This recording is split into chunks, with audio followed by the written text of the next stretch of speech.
Hello, my dear friends. How are you doing? Hope you are having an amazing day and not having to deal with drama.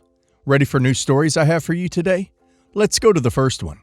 And don't forget to listen to the end of the story, guys, to hear my insights. Enjoy the stories. And don't forget to like and subscribe. And of course, don't forget to leave a comment.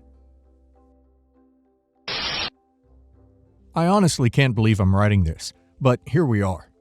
I, 25 male, have had a complicated relationship with my father for most of my life. My mom passed away when I was young, and he remarried my stepmom, Linda, when I was 13. From the start, Linda was never particularly warm to me, but I thought maybe she just needed time to get used to me. Little did I know that her adjustment period was just a preview of what my life with her would be like. Growing up, I was always made to feel like I was in the way.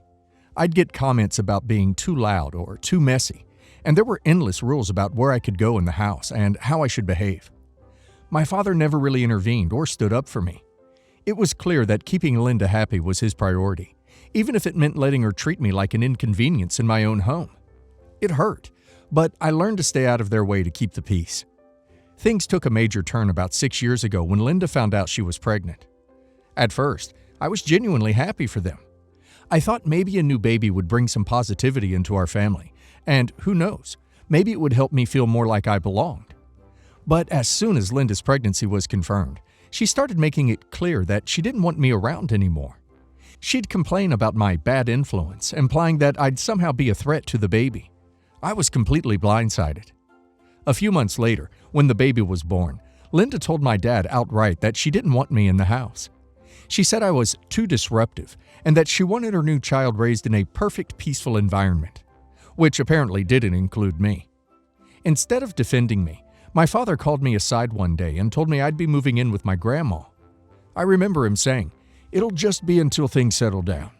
But I knew he was lying to himself. There was no timeline, no plan. He wanted to make Linda happy, and I was just the collateral damage. It hurt deeply, but honestly, living with my grandma turned out to be the best thing that ever happened to me. She welcomed me with open arms, giving me the love and support I hadn't felt in years. Living with her was a breath of fresh air. She encouraged me to pursue my education, helped me get into a great university, and was always there to cheer me on, even during tough times. I worked part-time while I was in school, saved as much as I could, and eventually graduated with a degree in business. After university, I landed a job with a tech startup, and things took off from there. I worked hard, invested wisely, and, to my own surprise, ended up doing really well financially. I recently bought myself a brand new Porsche as a reward for my hard work. It was something I dreamed of, and I felt proud to be able to afford it. I also made it a priority to spoil my grandma. She'd been my rock, so I've taken her on vacations, renovated her house, and bought her anything she's ever wanted. I finally felt like I had a purpose, and life was good. But then, things got interesting. My dad and Linda saw me for the first time in years at a recent family event, where I arrived in my Porsche. I hadn't seen them in so long that I actually felt nervous, but I was civil, and everything seemed fine at first. Then Linda commented on my car, saying, "Must be nice to live so lavishly." My dad was quieter, but I could tell he was uncomfortable. I was polite and just said, "Yeah, I've been lucky." After that day, I started getting messages from my dad and Linda, gradually escalating in tone. At first, they were just awkward attempts to reconnect, but soon the messages turned into thinly veiled demands. My dad mentioned that they were going through a tough time financially, and that they could really use some help. He even tried to guilt-trip me by reminding me that he'd sacrificed so much to raise me. Linda chimed in with messages too, saying that since I was so well off now, it was my duty as a son to support them, especially since they were family. The nerve of it all. I was shocked. They'd kicked me out of their lives for 6 years, forced me out of my home, and now they were back, expecting me to help them out financially just because I'd managed to do well for myself. It felt like a slap in the face. I ignored their messages, hoping they'd get the hint, but they only kept coming. At one point, Linda actually suggested that I should consider giving them a monthly allowance to help her with expenses and the cost of raising my little brother. Apparently, they were struggling to afford private school fees and various other luxuries for their new child. I finally responded, but not in the way they were hoping for. I told them in no uncertain terms that they had no right to ask me for a dime after how they'd treated me. I reminded them that they had been the ones to kick me out, to decide I wasn't good enough to be part of their family anymore. I told them that any financial success I had was due to my hard work and the love and support of my grandma, not them. I said that if they were struggling, they could figure it out themselves, just like they'd expected me to do. This set off a huge argument. My dad called me, furious, accusing me of being selfish and ungrateful. He claimed that family is family and that it's my responsibility to help them now that I'm in a position to do so. Linda jumped in, saying that my success wouldn't have been possible without the discipline and structure they'd provided me as a child. The hypocrisy was unbelievable. They had practically disowned me, yet now they were trying to take credit for the life I'd built. My dad even tried to pull the blood is thicker than water card, saying I was disrespecting him as my father and that I'd owe him for everything he had done for me growing up. But I don't owe them anything. My grandma had been the one to help me through the darkest times, not them. She was the one who encouraged me, believed in me, and celebrated every success with me. I told them flat out that my loyalty and gratitude would always belong to her, and that they would get nothing from me. Since then, things have only escalated. My dad's side of the family has started chiming in, with some of them messaging me to say I'm abandoning my family in their time of need. They're saying that my dad and Linda are struggling to make ends meet, that it's only right I help them out now that I'm in a better position. But I can't help but feel like this is just manipulation. Where were they when I needed a family? When I was sent away and left to feel like a stranger in my own life? As things stand now, I'm standing my ground, but the pressure from family has been intense. They say I'm letting money change me, and that I'm being cold-hearted by refusing to help my own father. Some even say that my grandma has spoiled me, that I've lost my sense of family loyalty, and that I'm turning my back on the people who raised me. But it feels like they're the ones who turned their back on me. When my dad sent me away, he made it clear that I wasn't wanted. And now that I'm doing well, they're trying to guilt-trip me into supporting them financially. I love my grandma, and she's the only family I truly feel loyal to. I have no desire to support people who treated me like an outsider just because I now have the means to help them. So, Reddit.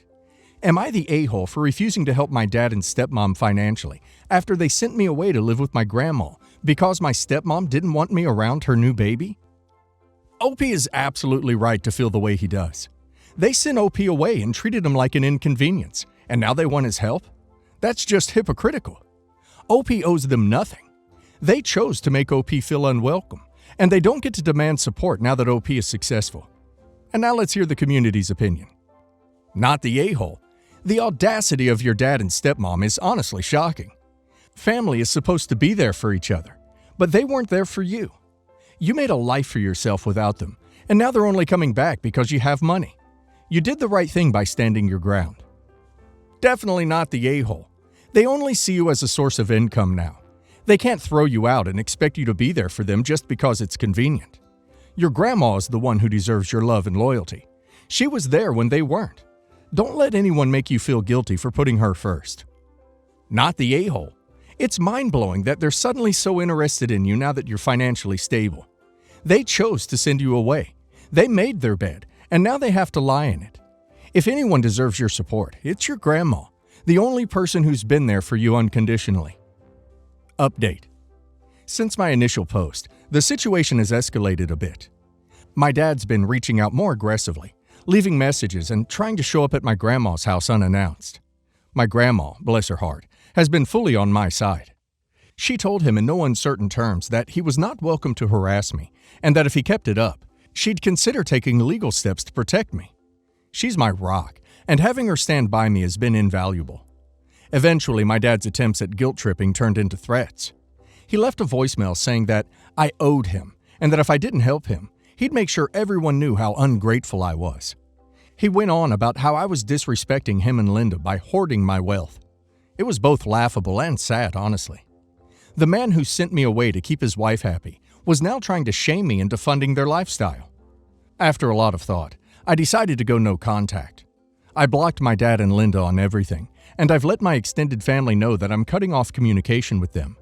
I've explained my side to those who are willing to listen, but I refuse to engage with anyone who tries to guilt me into helping them. I'm focused on my career, my future, and most importantly, taking care of the one person who truly deserves my love and support, my grandma. My daughter is 25. She's lived with her fiancé for almost 3 years. We have 3 other kids, 23 female, 22 male, 19 female. My 23-year-old lives with us, and my 19-year-old is home for the summer. 4 months ago, my husband got an email from our niece, 12, that we've met once. The email basically said that she needed help and she had a bad home life. She had come to visit with her parents a couple months before that, and I had a gut feeling that something was wrong, but I couldn't do anything about it. I went to pick her up, CPS was involved, and she lives with us now. My oldest was okay with my niece staying in her room when we thought this would be temporary, but it looks like her parents' parental rights will be terminated and we'll adopt her. Now that we're most likely adopting her, she needs her own room. Giving her my oldest daughter's room just makes the most sense because she doesn't live here anymore. I called her and told her it looks like we'll be adopting niece. She needs a bedroom, and her bedroom makes the most sense because she doesn't live here anymore. It's the biggest, and it's closest to our room. We told her we'll be packing her stuff and we can keep it in the garage for a few months, but she needs to come and sort through it and decide what she wants to keep and what she wants to give away. She told us that if we give away her room, she'd never speak to us again. We tried talking to her about it because it can't stay her room forever, and we have someone that needs it, but she still said either we keep her bedroom and figure out another place to put niece, or lose her forever. We thought she'd calm down eventually and converted the room to my niece's room. We packed all of my daughter's stuff and it's waiting in the garage for her. She won't talk to us and we're uninvited from her wedding, so I want to know what we should do. Yikes! She really thinks she should get to keep a room at a house she doesn't live in. As a 25-year-old adult, I'd let her throw this fit and act a fool. This is completely ridiculous. That 12-year-old needs your help. Your daughter needs to grow up. That girl sounds like she's been through hell, and your daughter luckily sounds like she didn't have a life like that, so she should be thankful. Your daughter is 25, hasn't lived with you in 3 years, and is throwing a tantrum because her 12-year-old cousin, who you saved from an aggressive home, is sleeping in her room? There's something wrong with her. Was she always a spoiled, entitled brat? Wow, your daughter is super entitled. Has she not for 1 second thought about what your niece is going through? Also, it's not her room. You own the room, and you allowed her to use it when she was growing up. She's being pathetic. Honestly, just say to your daughter that you're helping your niece, now daughter, and that your new daughter has every right to that room as she once did. When she's willing to grow up and talk to you again, that you'll be here. Our stepmom, 55, has been in our lives 15 years. She's a gossip, gives unsolicited advice on everything happening in your life, and is overall pushy and abrasive. The whole family tolerates her, but she's too irritating for anyone to be her friend except my dad. She was at the wedding, which was perfect until the reception. It was a fish steak buffet. In short, many guests were waiting for the line to go down before dishing up, but the line wasn't shortening because some people who ate first went back for seconds. There were about 20 people who didn't get entrees. My sister was livid, and she went around the reception hall in her white gown apologizing to people who didn't eat. Thing about sis, she often goes straight for the nuclear option when mad. No diplomacy, no hostages. She eventually took up the mic and did a whole room announcement again apologizing to guests who missed out because of inconsiderate people. Then she added, for example, stepmom, who lives in a $1 million house but still felt the need to take 1 steak for now and 2 more to shove in her purse for later. Yep, stepmom had wrapped 2 free steaks in napkins to go. Stepmom left pretty fast. Dad was furious at sis. Most of the family said it was an over-the-top response, but that stepmom also had it coming. Jokes still get cracked over it 3 years later, and stepmom hates it. She never apologized, and in fact, thinks sis owes her the apology. Yesterday was my grandfather's memorial service. He passed away in January, but we couldn't have the funeral then. After I spoke, I stumbled in my new heels. I walked it off, no big deal. Everyone went to Aunt's house for lunch, where stepmom kept ragging on me. Hey, if it isn't Surefoot. Do we need to play Bambi? Let you learn how to walk? Maybe flats would have been a better choice for a funeral, I finally had enough and said, I'm just glad I didn't do something to really embarrass myself, like steal free food from the mouths of hungry people. Sis replies, yeah, that would have made you look like a total a-hole. This caused a major argument which resulted in stepmom leaving in tears. Dad yelling at us for not accepting her as family, and everyone else quietly shuffling food around their plates and smirking. After they left, the rest of the family supported me and sis. I don't think I'm in the wrong here because stepmom was the one who pushed my buttons first, but maybe I should have left her indiscretion in the past. Am I the a-hole? Not the a-hole, and it's too late, but I've been at large gatherings with buffets, and the MC, or someone, tells people to go by the tables and makes it clear that everyone goes once before people go again, and sort of monitors who goes and gets food. It's pretty obvious when you do it that way who is cheating, except if someone does grab 3 steaks at once. Not the a-hole. She was in the wrong, and still 3 years later thinks she is the one who deserves an apology. I would bring that up forever until she realizes how much of an inconsiderate person she is. Not the a-hole. I am team you and your sis. Stepmom can cry all she wants. And what's up with your dad? Too blind to see what's right or wrong? I, 34 female. I'm a hairstylist and own a salon. My niece Camille, 17 female, has been expressing becoming a cosmetologist since she was in middle school. When she asked could she and her friend shadow me for a week to get a feel of what I do on a day-to-day basis, I of course told her yes. My niece has always been outspoken, but I never thought she would bring that attitude into the salon, especially since we talked about it. My sister and her husband let her get away with her sassy, rude mouth, but I'm not having it, so she knew what I expected. First, it was her telling the receptionist that she wasn't doing her job properly. That I had to reprimand her about. While her friend was laughing, she wasn't saying anything. Next, it was her taking pictures of my customers without their consent while they were in the middle of getting their hair done. Something else I spoke to her about. Last but not least, I caught her telling more than one of my stylists that they were doing a bad job of styling hair and needed to go back to school. Telling customers that their hair was a mess and should have come in sooner. I made her apologize immediately. I tell her to get her things and we leave. I let her have it once we dropped her friend off.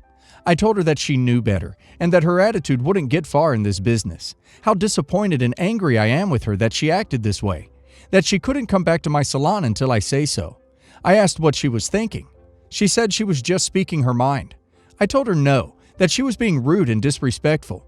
That just because she feels a certain way about something doesn't mean it gives her a right to speak on it. Obviously, I hurt her feelings because my sister called upset wondering why my niece was crying. And after I explained to her what happened, she goes off saying that she's still young and learning. I told her that she may be young, but she's old enough to know how to treat someone. That her excusing her behavior is part of the problem. It's different because I'm her aunt and everyone knew that. But it wouldn't have been the same outcome if she weren't my niece. That she's liable to say the wrong thing to someone and it turn out bad. She called me a bad aunt, saying that she'll never forgive me for hurting her daughter like that. Did I go too far? Am I the a-hole? Not the a-hole. That girl is in for one hell of a rude awakening when she goes out in the real world with that rude mouth. You tried. Good luck to them. Not the a-hole. You told her your expectations before going in, and she decided to ignore it. This is your place of work, and she is jeopardizing your relationships with your clients and coworkers. Honestly, this is one of the best things you could have done, because it shows that real life has real consequences. My dad came home from work one day to find all her things and their youngest daughters gone. It was ugly, and he was so sad. He wanted a divorce after 20 years of marriage. Less than a month later, he found out he had stage 4 cancer and had like a year. He only lasted 5 months. Now, my stepmom hated my brother and me. We were from his first marriage. I was made to live with his mother, my grandma, at like 8 years old. My grandma was the best possible mom ever, but I had such a lonely childhood. I never got to see my siblings, and my dad just listened to what she wanted to avoid arguments.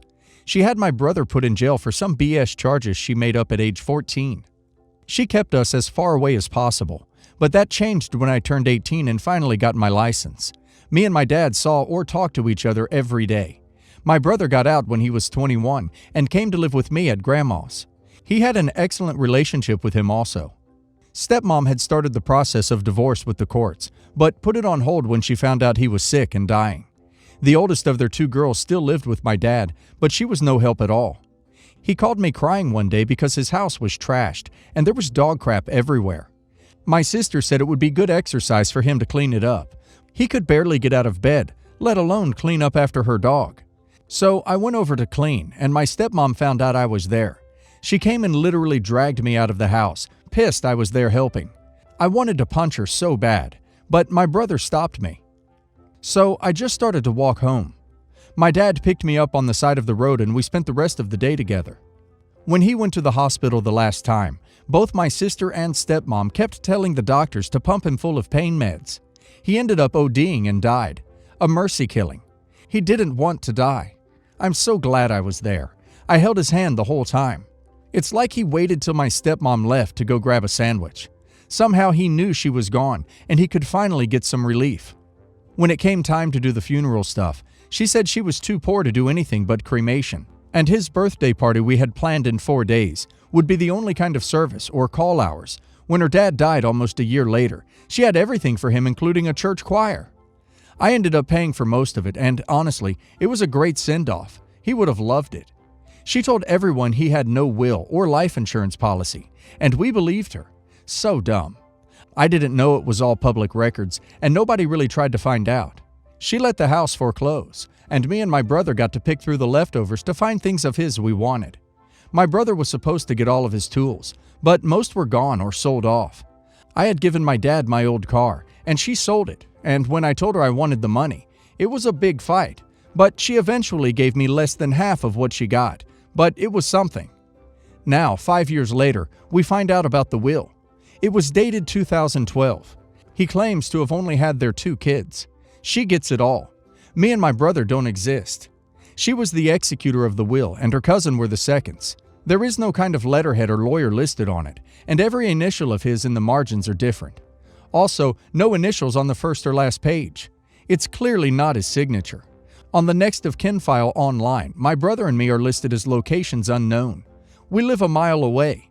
She even went as far as posting an article in some no-name newspaper trying to locate us to inform us of his death and to come forward or lose out. Ohio only gives 3 to 6 months to contest the will. I don't know what to do. I don't even care about the money. The witch stole my dad and made my childhood miserable. Is there anything at all we can do to make her pay? She and her daughters live a block away from Lake Erie now, and they all have new cars. They kinda cut ties with us about 3 years ago, which is fine with us. She should not be allowed to get away with this. Last I heard, my dad's ashes were in a garbage bag at the bottom of her closet. It's all so unreal, and I really needed this vent because I just don't know what to do. You need an estate lawyer who is well versed in this kind of thing. It seems like she defrauded your father's estate, and possibly his life insurance, and that's a big deal with a longer time to pursue than just contesting a will. You will want to go into that meeting with as much evidence as possible. Bring copies of the fraudulent will, the actual will, and anything with your father's signature from before his death, driver's license, any public paperwork, etc. You should also be realistic about your ability to collect anything from her. The estate lawyer will charge you real money to pursue the case, and you only get money if you win and she has any money to collect from. If her cousins and daughters were listed, you may also be able to sue them for being party to the fraud.